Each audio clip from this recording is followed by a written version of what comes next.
Ndago ubio ONG vivre mieux sin fagbasa bo dogbenu ta ci sijara ta me orabita dogbenu suzo dogbenu bokono ci la pasala bi toromito sunu yonu dogbenu mi pi o pofu me ho dogbenu mi pi me kada ko do e bokono kede no tugbe ayi gbedo ahun peropo nono ayi kon ro ta ci kede no awon ma je tugbe sin apaji ndi radio won do ho sin fagbasa do egbe yon zangbe do aido so sin asaton a foton kundu pogo pe o mi wa pon apa sayo otoji to vito si sun yon kan pa pono lo bina tebe bono dagboro to me yo mi apon apa sayo mi wa mo aka kosa aka kosa mi amudo apasa 5 degree do do polo me kamo sayo orandu a hosudu ayo gbolo aka kosa okuna onu me hwebo aso azana onu me hwebo aso po ya po fo po bi onu me hwebo na so kabli kochile kado e makalo bonu nusuda ho ndi we o meji ndi wa nusuda ho to kana no hove kanfra peto e wa gbebo sedo e biwe nusuda ho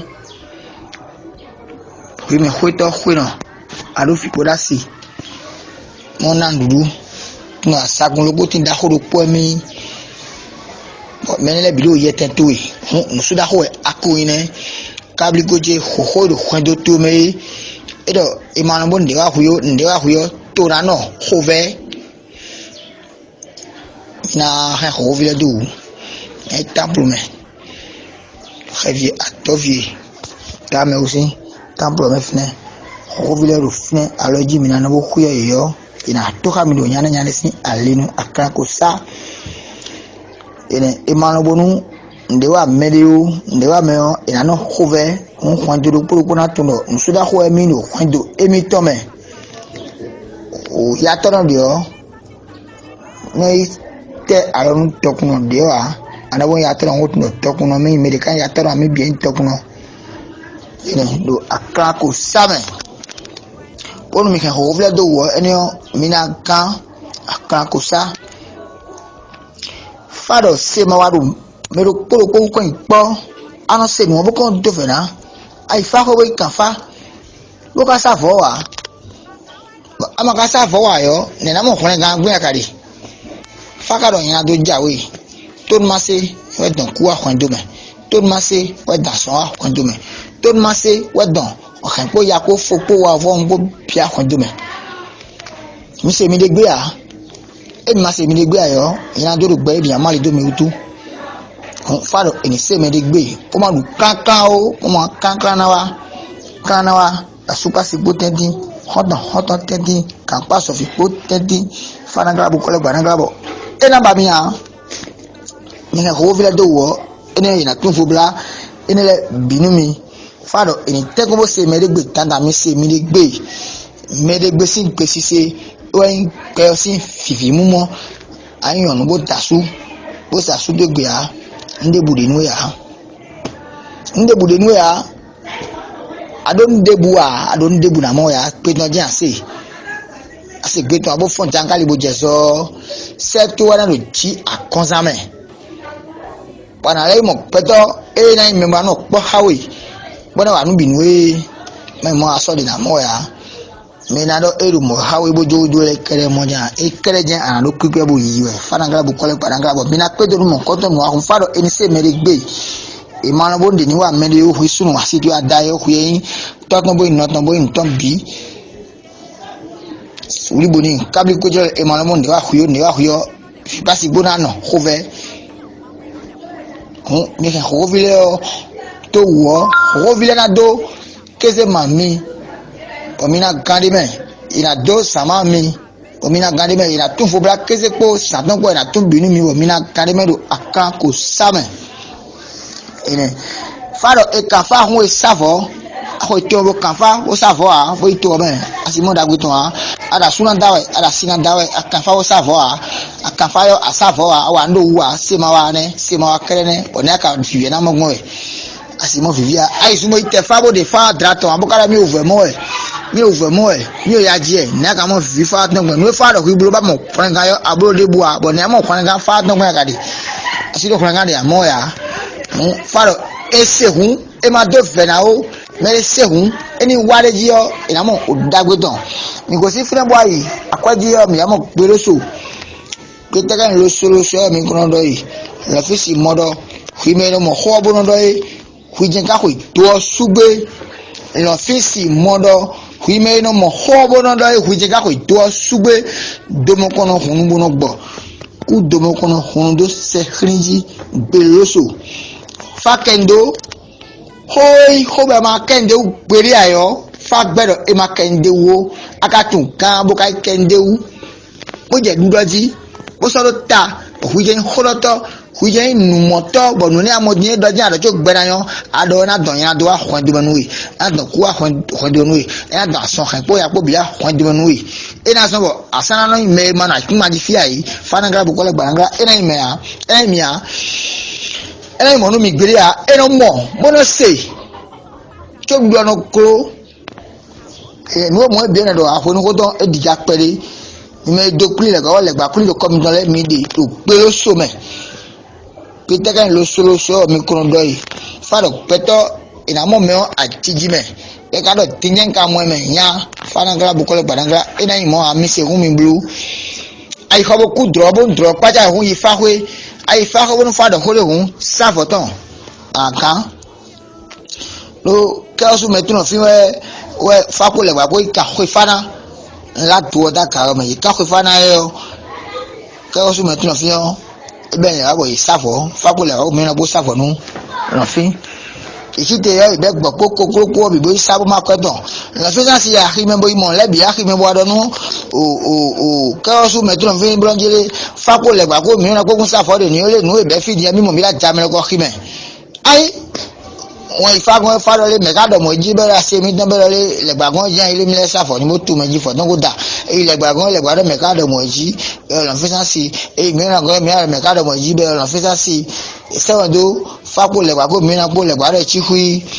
ijadon yo lo fi cambio o le gbo ko le gbado jere ne de ka no ko gbo ko ka mo mi da jamre ko ki meji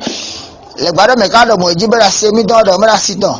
le gbada montole atu ave lo kan bo ko le gba so ku ba sabo sin da ikma ji bo don ho ma do en si ma mi o gboro wa ko ikori ai kanji o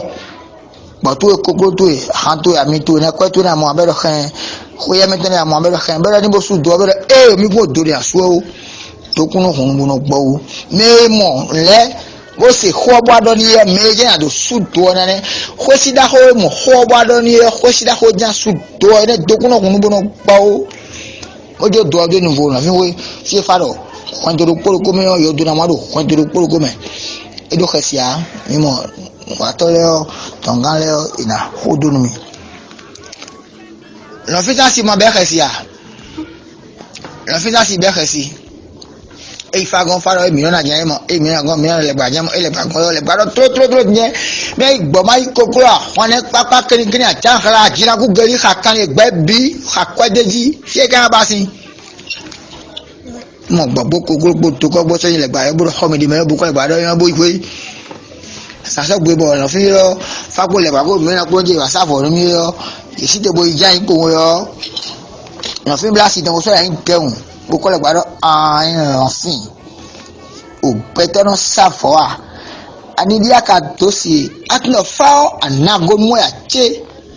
ndo kwesi dodo e ro khwe gudo ba ka bla si te so yan mi ki o mo boli eyi ne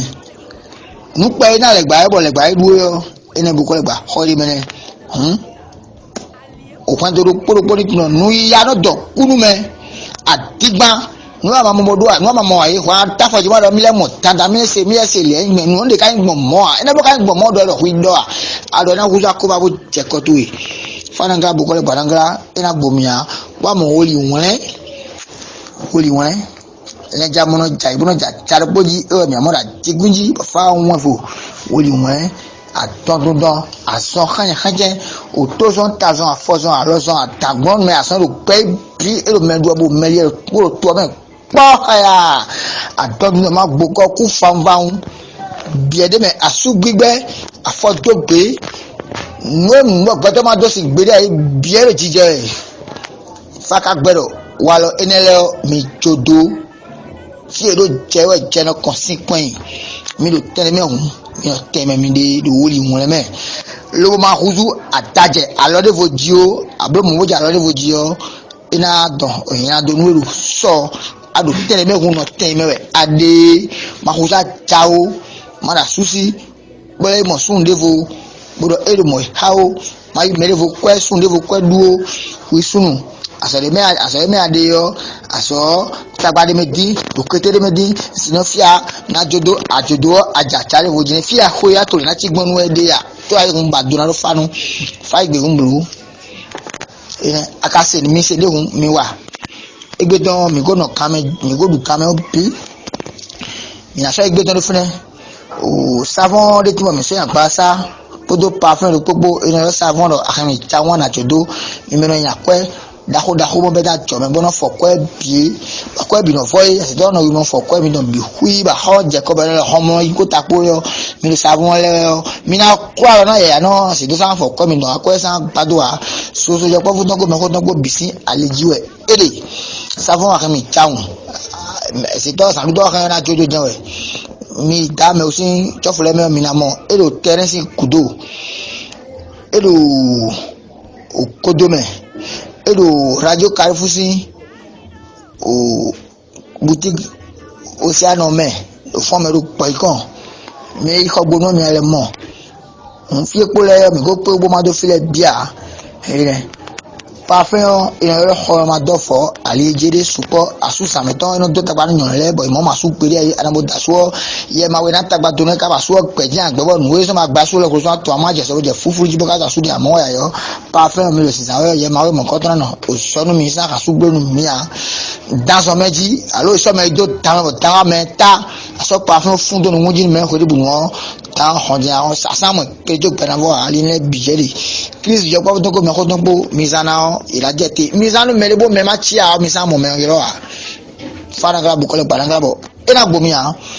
bu ko no kedi no dugbe ayi gbe to ma ho gboro gómìnà so egbe to lo fune ndi pata melebo ina cambio na iro alukanti 97 42